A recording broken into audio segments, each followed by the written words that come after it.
Listen to the pulsar star sound captured by NASA's space-based observatories. What does it sound like? Isn't it just like knocking on a door? The interesting part is that this star is mentioned in the Noble Quran with the name Tariq.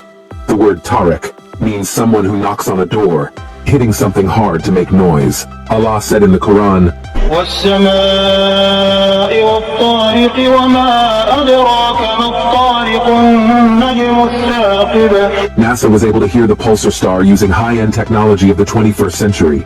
You can clearly hear the sound, which sounds like someone is hitting or knocking on something. How could Prophet Muhammad, peace be upon him, know this 1400 years ago when there was no high-end technology? The truth is crystal clear. The Quran is the words of the Creator, Allah, the Creator of everything, and Prophet Muhammad, peace be upon him, is his final messenger.